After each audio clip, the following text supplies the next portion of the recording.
Hello, everyone. Welcome to Nickel and Times History and Culture Clusters Force Roundtable for the month of April. For today, we'll be talking about the Jallianwala Bagh Massacre, which happened in 1919 in April, coincidentally, and its continued cultural significance, cultural and emotional significance for in the Indian diaspora. To start us off, I would like to get everyone's thoughts on what do they understand by the Jallianwala Bagh Massacre.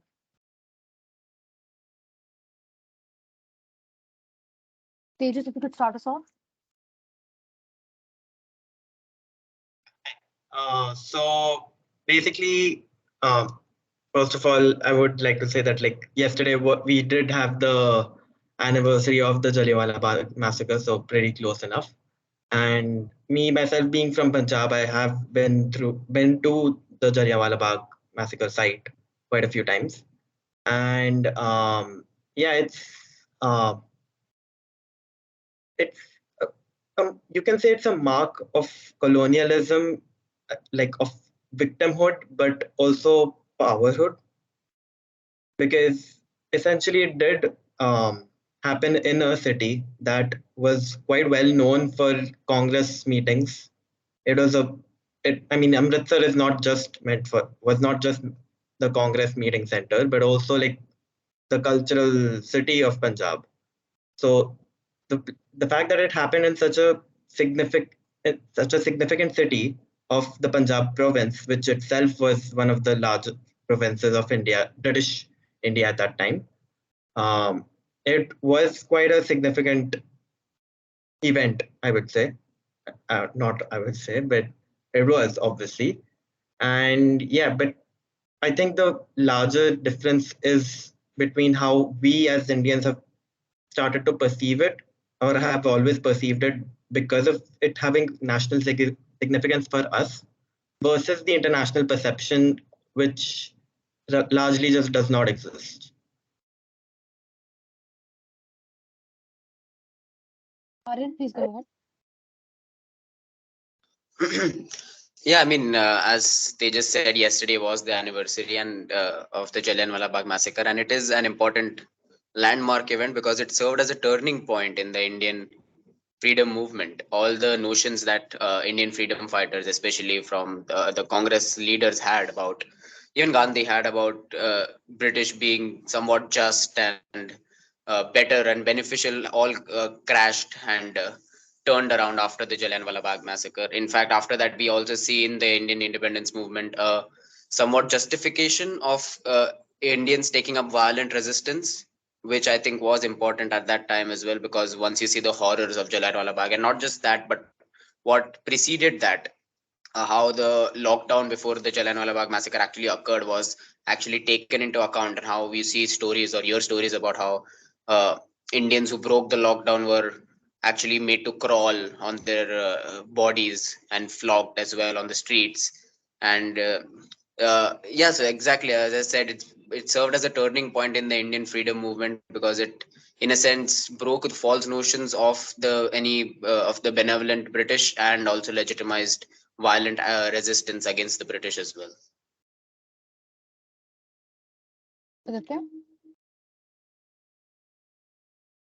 No, I mean, a lot of it has been covered of what I wanted to say, but then I really agree with what Aryan has said about how it did become the turning point in India's struggle for independence from the British rule.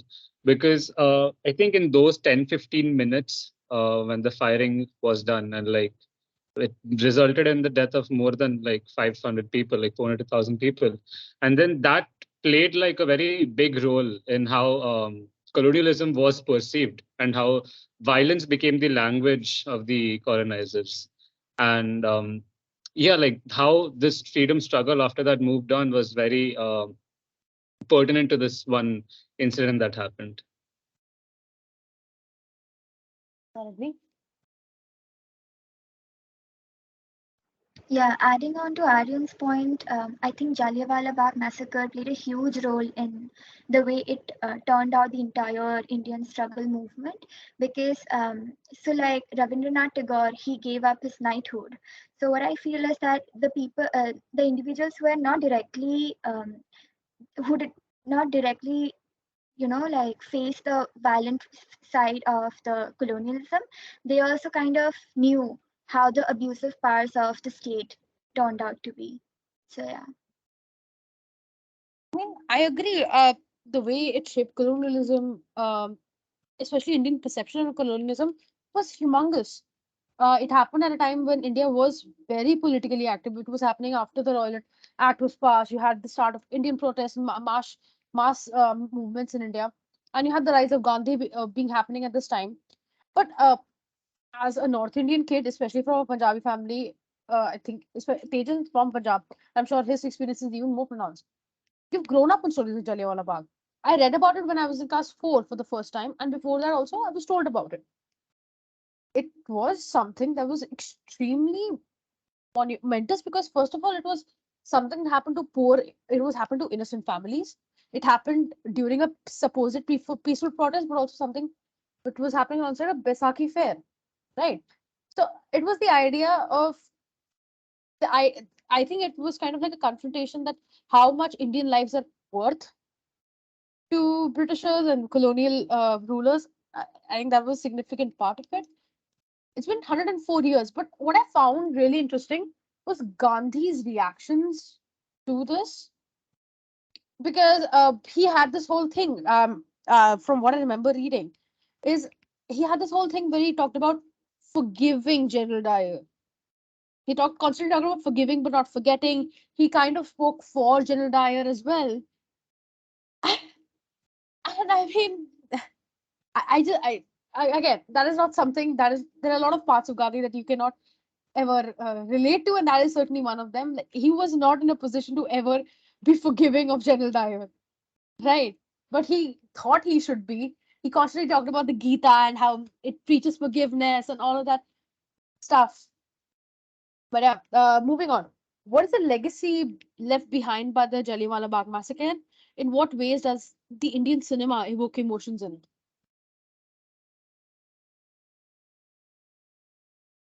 Yeah. Uh, so the Jallianwala Bagh massacre had like a very profound impact on Indian history and culture. And because of the films that have been made, the legacy can still be felt today.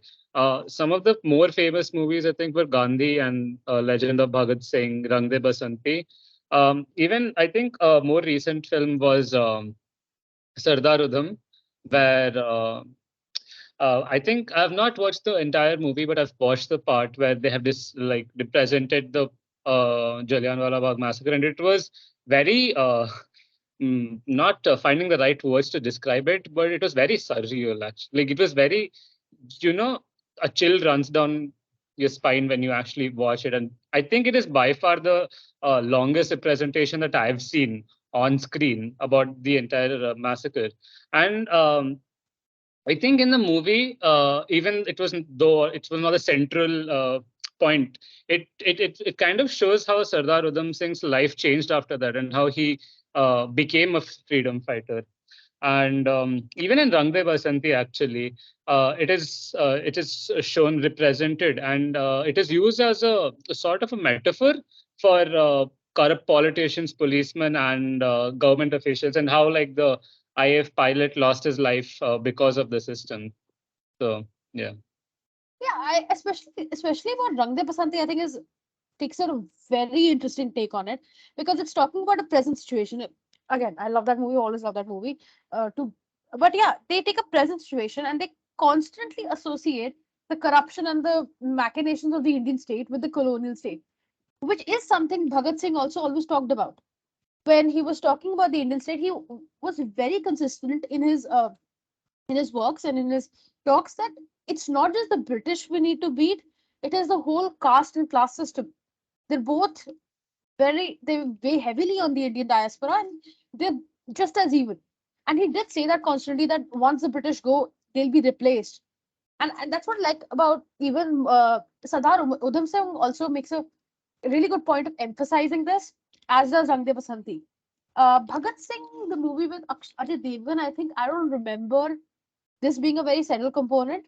But I remember Rang De Basanti and Sardar Udham Singh, especially when they're talking about the Communist Manifesto and Bhagat Singh spreading that. And again, Udham Singh did an incredible job of evoking those feelings. They went for the longer sequence, and they are talking. And Sardar Udham Singh is a story of revenge. Saragni, please go ahead. So recently, in a news, Karan Johar announced that he'll also make a movie in the Jallianwala Bagh Massacre, and the movie would be based on Sankaran Nair. So Sankaran Nair was a member of the Viceroy House, and so he gave up his position and his title after the entire incident happened. So I was also thinking about the movie Filari, because Filari takes a very different stance in the Jallianwala Bagh massacre. It does not really talk about known personalities like Sardar Udham Singh or Sankaran Nair, but it talks about a very regular person who could not make it to his own wedding because of the massacre. He died there. So that was something I was thinking about. Aryan, you have anything to add? Not to this particular point, because I've not really watched any of these movies. All right. Tejas, you have any points to add? Any thoughts? Again, none. I have one for the Filori point, but I'm waiting for the fourth question. Okay, fair enough. Is the Jallianwala Bagh Memorial revamp an attempt towards keeping alive the memory of the horror, or a way of erasing it? Should I go ahead? Yeah, please do. Yeah. So in the year 2019, the Jallianwala Bagh massacre completed 100 years, and the Union Ministry of Culture, it took upon the responsibility to renovate the entire memorial. So since the historic event, a lot of tiny repairs and touch-ups have been done in the memorial, but the 2019 revamp kind of made a lot of time, made a lot of significant touch-ups, and it made touch-ups and repairs to such an extent that a lot of historians and other scholars from different fields have called it as the Disneyfication of the memorial. So the narrow alley through which the general had entered, and it kind of blocked the way for the people there to run away or escape. It has now been turned into a very fancy kind of alley, and it has murals, and it also has different sculptures, and also like the well into which a lot of people had jumped to escape the gunshots, that has also been covered with glass, and also the paintings of a lot of um, martyrs have been removed. So that also brings into question how much is it really significant right now. So I feel like Jallianwala Bagh massacre, according to me, was very too significant of an event for the Indian history to intentionally erase it. So the Jallianwala Bagh revamp is mostly an attempt on part of the current government to make the place tourist friendly, or it's an attempt on their part to use the historical event to kind of attract more tourist gaze. So even though the intention behind the renovation might not necessarily be erasure of the memory, it has definitely led to the erasure. And the memorial has become a place where people would find their source of entertainment, rather than being a place where they can reflect upon the event and spending time there, and kind of understanding what really happened, which could lead to remembering the martyrs. And the beauty of the historical moment sorry, the beauty of the historical monuments is that the history gets engraved into physical objects. So tampering with any of these physical objects kind of negates the very significance of the monuments. So yeah. I think when it comes to places like Jallianwala Bagh, and even for that matter, Auschwitz, if you think about it, you can't even classify them as monuments. Monuments, historically speaking, are, I mean, by definition, maybe they were sites, but the idea of locations such as these is to evoke. I mean, the idea is not that something very horrible happened here. Something very horrible that affected a lot of people happened here. The idea is to leave them as it is. It is important to leave them as it is. You can't, even if the intentions might not have been there, but the idea to ever corporatize or capitalize on such a location which has such significant feelings, which was was so monumental. I mean, forget the one, but was so monumental even in the Indian struggle for independence. Was a uniting factor. It the sadness, the grief over it, the anger over it was a uniting factor. That's the particular reason you're not allowed to take pictures in Auschwitz. It's not a freaking tourist attraction. It's not meant to be a tourist attraction. It's meant to remind you of the horrors humanity is capable of. It's not something to be celebrated or to be decorated. It's something to stay as is. So we constantly are reminded of how horrible we can be. Aaron, please go ahead. I think most of what I wanted to say has been covered by you, but I just wanted to add on Samragni's point that I like how you brought in Auschwitz as well, Shreya, because that's a great parallel with the Jallianwala Bagh massacre, and how the government has maintained Auschwitz should be a great example of how those kind of events should be commemorated as well. As you said, it are not such a very important event happened here, and it's important to experience it in its I know not its originality, but as close to original as possible, and how it was left. It's important to really be in the zone of what it was like, instead of just like, in a sense, gentrifying it or just making it a bit like a tourist appealing, because it's not for tourists at all. It's for you to go and reflect upon what happened there and its relevance even today. So unless it's for preservation purposes, such places should not be touched for especially for tourist purposes at all. Yeah, but attempt preservation wasn't there. They literally changed ways. Okay, Aaron, I mean, I'm pretty sure you know better about this, but I went to Mumbai a couple of year back, and we went to Leopold Cafe. Leopold Cafe is as activist it is, and you see the bullet marks. They're part of they're part of the cafe. They haven't touched them. You're supposed to be reminded of what happened here. There was a tragedy that happened here, and that is very. I mean, there is no minor, major. There Right. is some I kind of. guess we Yeah, can't really you draw parallels with Leopold Cafe as well, because we that's what can't. the cafe is actually trying to promote that, so that more people come in to see the bullet marks and buy stuff from the cafe. It's kind of like that as works as well. So That it's is not. there, but they haven't touched it. They let it Yeah, be of course not. their property. If something horrible happened to them, right? It's still their property. Someone intruded onto Right. their space, their property, and did that to that cafe. But this is even more so. This is Baisakhi in Punjab is essentially it's like it's a very monumental. Yeah, it's important, and they encroached onto that. So But yeah, again, the question is about how was it like an attempt of erasure? As I think I agree with Samarkni as well as this, I don't think anyone from doesn't matter what political party or spectrum you belong to could ever want to erase Jallianwala Bagh massacre. It was not really something you would wish to. It doesn't matter if you're right or left or at the center. So the intention of erasing the Jallianwala Bagh massacre, I don't think is present as of now in any, or I don't think would ever be there. Uh, I just think it's this constant drive to corporatize every part of Indian heritage. Like not the best example, but look at Central Vista. Look at what's happening in Delhi. You're seeing this constant idea that colonialism hatana hai. Yeah, if you look into Rashtrapati Bhavan, it is a amalgamation of Indian culture. The stupas ka architecture, the to Mughal ka architecture, it's an amalgamation of Indian culture. Yes, it has British elements, and yes, it has Mughal elements, sure. But if you cannot erase things that happened, you cannot erase things that happened just because you don't like them. The idea to have to change it, you have to modernize it, you have to make it more appealing. To do okay, fine, you're doing it to your capital. But to take those elements and to do that to a site of such tragedy, dear Lord, how obsessed with money can you be?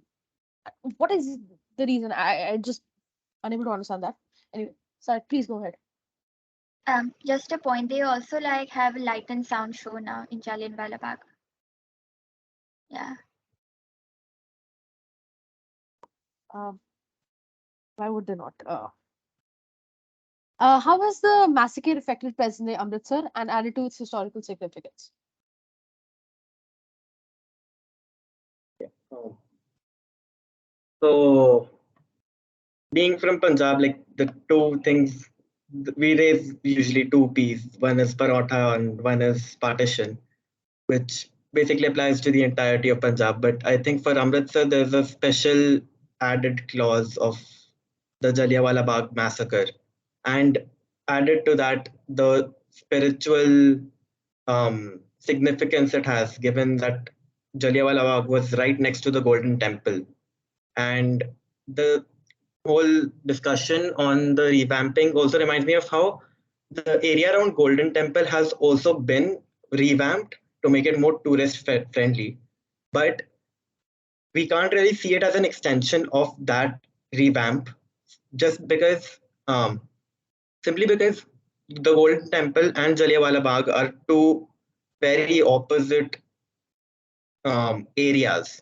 One commemorates spirituality, one commemorates the atrocities of humankind. And in a way, to revamp it is also to play into this capitalist and also, in a way, orientalist mindset that we need to make money out of it. Look, we had suffered because of the British, but we can make money out of it. This whole idea of capitalizing it is going to essentially lessen the impact of the Jallianwala Bagh massacre, especially if you look at it that it's a very domestic event. Like this event is not really spoken outside of India, largely because the British have also successfully tried to hide it away. And I mean, we don't even have an official apology from the UK even yet. It was just a half-hearted comment that, oh, we're sorry, but it wasn't a proper apology, like, say, the Netherlands apologizing to Indonesia for its own colonial history. So there was this one article also I read somewhere. So it basically said how the whole perception of the Amritsar thing being an isolated event of us Indians studying it as part of our Indian national movement, but it being very isolated from world history from for the others is an act of Orientalism itself, because um, we they are taught to see it as this isolated sad event that, oh, some British dude just blew up a lot of Indians, but quite a sad event. But they are not taught about how interconnected it all was and how it actually is the real face of colonialism and its basic its entire theory of like Orientalism, that the white Europeans believe that they were better than the others. Like um, Amritsar basically is, you can say, uh, currently an oxymoron in itself. You you know it for the Golden Temple, you know it for like spirituality, but you also know it for like the horrors of humanity. For sure. You mentioned the British, and it reminded me of this talk.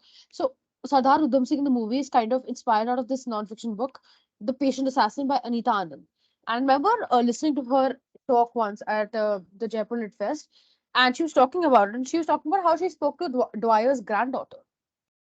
Now, Dwyer was the one who sanctioned this stuff, who Sardar Udham Singh killed, and Dwyer died of paralysis. Cheers to that. But uh, Dwyer's granddaughter was like, what Sardar Singh did was a horrific crime. Was horrific. She took their family away. And it's the goal, man. It's the goal. How many people died in the bag? How many people died? But it's the idea that no, he was following orders. No, he was doing what he was supposed to do. He was expected to do that. He authorized a general to fire on innocent families, and his granddaughter is still under the illusion that Sardar Udham Singh was the worst criminal possible because he assassinated her grandfather. So there is idea of Indian lives, idea of colonial lives. Uh, it was always lesser. There was of people from colonized was always lesser. And there is India, of course, but then you look at the atrocities of colonialism in Africa. You look at what the British, the Dutch, the French were doing there. God, we don't even come close. They still considered us to be, you know, better in their race skills. Here you still had people, you still had media, you still had communication. You didn't have those advantages in Africa, in across those countries and across those colonies, which you had here. Even the economy, the way the economy was developed, even the way the political economy is framed when the British were colonizing it. There's this amazing book by forgetting his name, Atul Kohli. He compares the modern day scenarios of Korea, South Korea, India, and I think Nigeria, and he's comparing how the motives behind colonialism left each country worse, how differently. Japan's colonization of South Korea let it develop strong institutions. Again, colonization is horrible, but they were still focused on state making. Compared to that, a certain amount of Britishers were still focused on state building and infrastructure building in India. Not extensively, but somewhat. That wasn't the case in Nigeria. That wasn't the case at all in Nigeria. The idea was to squeeze Nigeria for every possible resource they could. They had ports set up, they were breaking up tribes, they were breaking up present institutions and present rules that were already in function there. So again, it's all about perspective. That we've learned this horror. Britishers don't even learn about the colonial past, yeah. They come to colleges to be introduced the idea of colonization sometimes. So it's a mess. It's a complete mess of miscommunication between these countries believing that they were in the right all the time. But yeah. Anyone wants to add?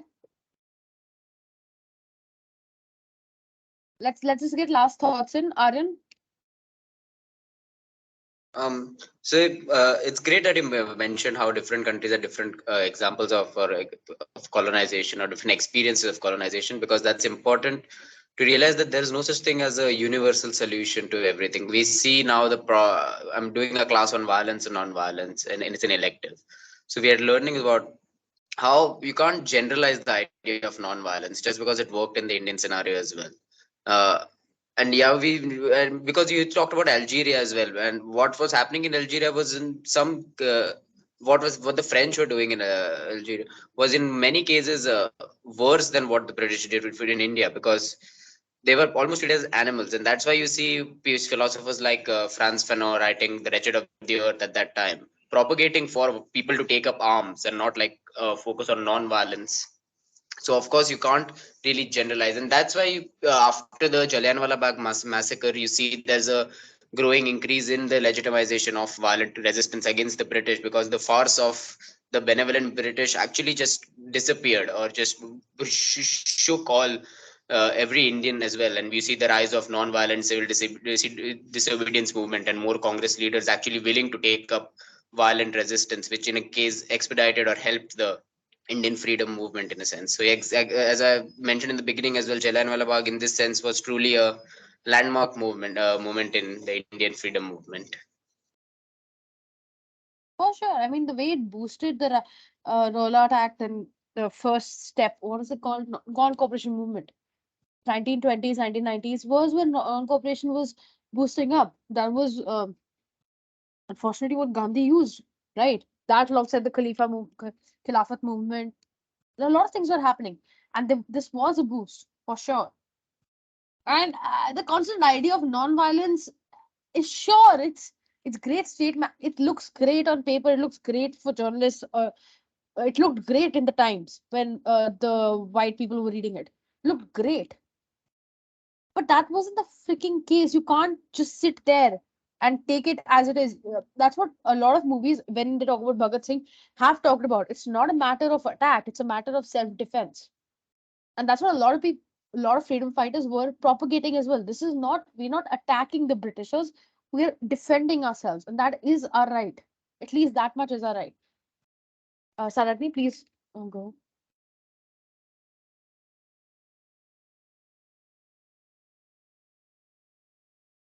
Just last thoughts. Yeah, so I was reading it in one of the articles that in one of the interviews, the general said that he has no regrets for whatever happened, and he had shot about 1,650 bullets, and he had to stop only because there were no more bullets. So that also talks about the worth of Indian lives. Yeah, but Gandhi forgave him for that, right? So no guilt. No need for guilt. Aditya? Nothing to add, but then it was very interesting when you said the lives of how colonial, well, basically the people, the Britishers, and how the lives of Indians were very different. Like the value of the lives, right? Because uh, they they killed indiscriminately because Colonel Dwyer wanted to, teach the Indians a lesson for being wicked. That's exactly like what he said.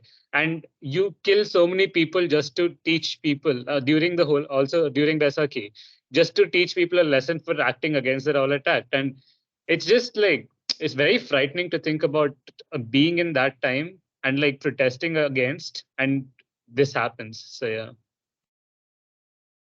Tejas? Yeah, not much to add, but like just like a final statement, like connecting Phil Laurie here, like even like the whole idea of Phil Laurie that the ghost of the Jallianwala Bagh still lingers on in Amritsar, considered to be one of the holiest cities in India, is quite an oxymoronic reality. Oh, that part was, yeah. I think Filori is one of the ones that highlighted the personal loss that Jallianwala Bagh had. Because even Nangde Basanti to a certain extent was using it as a political motivator. So was Sardar Udham Singh. They were talking about his life and his contributions and how that motivated him, acted as an important incident. But the way Filori did it was personal loss. That's it. It wasn't political, which personal loss is political in its own ways, but it wasn't a political act. It was a matter of losing someone and not knowing what happened to them. So yeah. Thank you all for joining us. We hope this was an insightful discussion. We'll see you next month for our next roundtable.